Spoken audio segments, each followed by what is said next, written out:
एक समय की बात है। ज़िफ़ोरिया नामक राज्य अपनी रंगीनियों के लिए मशहूर था, लेकिन ये रंग अब हर किसी के लिए नहीं रहे थे।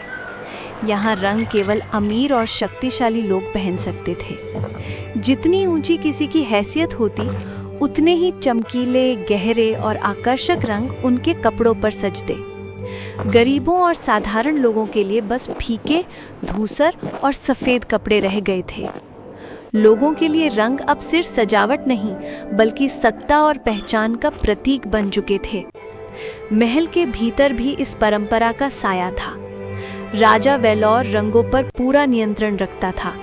रंग बेचने वाले व्यापारी, बुनकर और रंगरेज सब उसके आदेश के गुलाम थे। इसी राज्य में जन्मी थी राजकुमारी काव्या। काव्या का बचपन बाकी राजकुमारियों से अलग था। जहां अन्य राजकुमारियां खेल तमाशों में समय बिताती, वहीं काव्या को बचपन से ही कपड़े और धागों का जुनून था। वो अक्सर रेशमी कपड़ों के छोटे छोटे टुकड़े चुराकर उन्हें जोड़कर गुड़ियों के लिए सुंदर पोशाकें बना देती। उसकी नज़र में कपड़ा केवल ढकने की चीज़ नहीं था, बल्कि कहानियाँ कहने का जरिया था।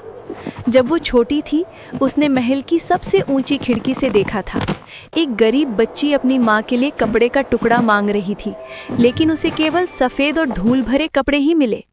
उस दिन से काव्या के मन में सवाल उठ गया था, क्या रंगों पर केवल अमीरों का हक है? क्या गरीब लोग सपने नहीं देख सकते? वह राजकुमारी होते हुए भी इस सच्चाई से संतुष्ट नहीं थी। धीरे धीरे उसने कपड़ों में अपनी आत्मा उड़ेलना शुरू कर दिया।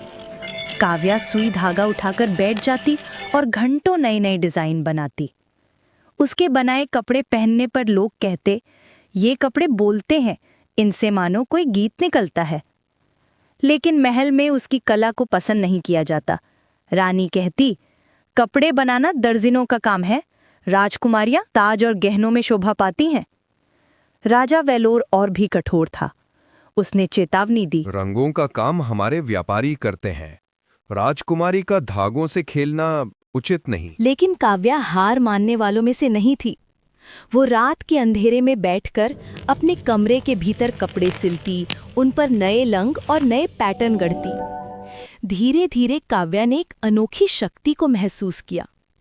जब भी वो अपने पूरे मन से किसी गरीब, किसी दुखी इंसान के लिए कपड़ा बनाती, उस कपड़े में मानो जादू आ जाता। अगर किसी के पास उम्मीद नहीं होती और वो काव्या का बनाया कपड़ा पहनता, तो उसके चेहरे पर मुस्कान लौट आती। अगर कोई बीमार होता और वो उसके बुने कपड़े से ढकता, तो उसे थोड़ा सुकून मिल जाता। काव्या को समझ आया कि उसके हाथों से सिर्फ कपड़े नहीं बन रहे, बल्कि लोगों की भावनाएं और सपने बुन रहे हैं। उधर राजा वेलोर ने रंगों पर और भी सख्त नियंत्रण कर लिया था। अब गांव में पहरेदार घूम घूम कर देखते कि कोई गरीब इंसान कहीं रंगीन कपड़े तो नहीं पहन रहा। रंग देखने की तड़प लोगों की आंखों में थी, लेकिन वे लाचार थे। काव्या ये सब सह नहीं पा रही थी। उसके भीतर आग सुलग रही थी। वो सोचती, अगर मैं सचमुच राजकुमारी हूँ, तो मेरी जिम्मेदारी है कि इन रंगों को लोगों तक पहुँचाऊं। काव्या ने गुपचुप तरीके से काम शुरू किया। वो महल से बचाकर धागे और कपड़े के टुकड़े निकालती और रात में महल की पिछली खिड़की से उन्हें गरीब बच्चों तक पहुँचाती। वो छोटे छोटे कपड़े बनाती, कभी रुमाल, कभी दुपट्टा, जिन्हें पहनते ही बच्चों की आंखें चमक उठती। लोग धीरे धीरे फुसफुसाने लगे, कोई है जो रंगों को वापस ला रहा है, कोई है जो हमारे लिए सपना बुन रहा है। लेकिन काव्या जानती थी कि ये सब खतरे से खाली नहीं। एक रात जब वो महल के पिछवाड़े से बाहर जा रही थी, तभी पहरेदारों ने उसे देख लिया। उन्होंने उसका रास्ता रोका। कौन है वहाँ? हाथ में क्या है? काव्या घबरा गई, लेकिन फिर साहस बटोरा और बोली, बस पुराने कपड़े हैं, फेंकने जा रही थी। पहरेदारों ने शक की निगाह से देखा, लेकिन जाने दिया। उस दिन काव्या ने कसम खाई, अब ये काम छिपकर नहीं, खुले में होगा। लोअर ज़ेफिरिया के लोगों में रंगों की खबर अब आग की तरह फैल चुकी थी। हर गली, हर घर में लोग धीरे धीरे गुप्त रूप से रंग पहनने लगे। कोई अपने दुपट्टे में हल्का नीला धागा छुपाता, तो कोई अपने बच्चों की गुड़िया को लाल कपड़ा ओढ़ा देता। लेकिन रंगों की ये क्रांति ज्यादा दिनों तक छुप नहीं पाई। लेडी इस्मराल्डा ने जासूस भेजे और उन्होंने देखा कि गरीब लोग रंगीन कपड़े पहन रहे हैं। वो चिल्लाई, ये कोई मामूली बात नहीं, कोई राजकुमारी या दर्जन हमारी व्यवस्था को तोड़ रहा है, उसे पकड़ो। एक दिन महल में ही नाव्या रात को करघे पर कपड़े बुन रही थी। तभी अचानक दरवाजा खुला और वहां खड़ी थी लेडी इस्मराल्डा। उसने गुस्से से कहा, तो ये काम तुम कर रही थी राजकुमारी नाव्या? तुमने हमारे नियम तोड़े, राज परिवार का विश्वास तोड़ा और लोगों को विद्रोह के लिए उकसाया।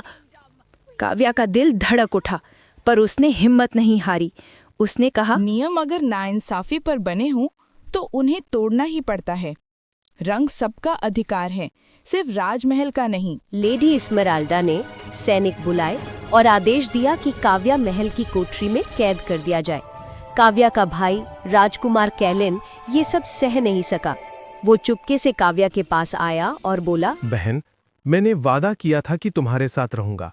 मैं तुम्हें यहाँ से निकालूंगा, लेकिन हमें सावधान रहना होगा। इस्मराल्डा हमें खत्म करने पर तुली है। काव्या मुस्कुराई और बोली, भैया, अब पीछे हटने का समय नहीं। हमें पूरा राज्य दिखाना होगा कि रंग डराने या बांटने के लिए नहीं, बल्कि जोड़ने के लिए होते हैं। दोनों ने एक योजना बनाई। आने वाले स्प्रिंग गाला बसंत महोत्सव में, जहां पूरा दरबार और राजघराना इकट्ठा होता, काव्या अपने जादुई कपड़े वहां प्रस्तुत करेगी। कैलिन ने काव्या को गुप्त रूप से कोठरी से बाहर निकाला। दोनों तहखाने पहुंचे जहां जादुई करघा रखा था। काव्या ने दिन रात मेहनत करके एक अद्भुत गाउन बुना। वो गाउन सफ़ेद था, लेकिन उसमें जादुई धागे डाले गए थे जो इंसान की सच्ची भावनाओं के अनुसार रंग बदलते थे। काव्या बोली, ये गाउन झूठ और दिखावे के आगे बेरंग रहेगा, लेकिन जहाँ सच्चाई और अच्छाई होगी वहाँ ये रंगों से भर जाएगा। गाला की रात महल जगमगा रहा था। झूमर चमक रहे थे। महंगे परिधान पहने अमीर लोग हंस बोल रहे थे। लेडी एस्मेराल्डा मंच पर आई और बोली, आज हम अपनी परंपरा और श्रेष्ठता का उत्सव मनाएंगे। रंग सिर्फ हमारे लिए बने हैं। तभी अचानक दरबार के दरवाजे खुले और राजकुमार कैलिन के साथ काव्या भीतर आई। लोग फुसफुसाने लगे, ये तो वही राजकुमारी है जो रंगों की बुमाई करती है। काव्या मंच पर पहुंची। उसने अपने हाथों से बना हुआ गाउन पहना हुआ था। शुरुआत में वो गाउन बिल्कुल सफेद था। लेडी एस्मेराल्डा हंसकर बोली, देखा, कोई जादू नहीं, ये सब ढोंग है। लेकिन तभी काव्या ने कहा, अगर सच में हमारे दिलों में अच्छाई है तो रंग खुद प्रकट होंगे। उसने गाउन पर हाथ रखा और पूरे दरबार को देखा। गाउन धीरे धीरे नीले रंग में बदल गया। ये साहस और सच्चाई का प्रतीक था। फिर वो सुनहरी चमक में बदल गया। ये आशा और उजाले का प्रतीक था। फिर बैंगनी और गुलाबी रंगों में ढल गया। ये प्यार और करुणा का प्रतीक था। पूरा दरबार स्तब्ध रह गया। लेडी एस्मेराल्डा गुस्से से चीखी, ये सब जादू टोना है, इसे मत मानो। ये कपड़ा लोगों को नियंत्रित करता है। काव्या ने शांत स्वर में कहा, कपड़ा कुछ नहीं करता, ये सिर्फ वही दिखाता है जो हम पहले से हैं। अगर दिल में झूठ है तो ये बेरंग रहेगा, और अगर सच्चाई है तो रंग खिलेंगे। फिर काव्या ने गाउन इस्मराल्डा की ओर बढ़ा दिया। इस्मराल्डा ने गुस्से में उसे पकड़ लिया, लेकिन कपड़ा बिल्कुल बेरंग रहा। लोगों ने देखा कि सच्चाई सामने आ चुकी है। इस्मराल्डा के भीतर कुछ भी अच्छा नहीं था। राजा स्वयं खड़े हुए और बोले, आज मैं ये नियम तोड़ता हूँ। रंगों का अधिकार हर इंसान को है, चाहे वो अमीर हो या गरीब। उस दिन के बाद ज़ेफिरिया बदल गया। रंग अब महल की दीवारों तक सीमित नहीं रहे। लोअर ज़ेफिरिया की गलियां अब रंग बिरंगे कपड़ों से भर गईं।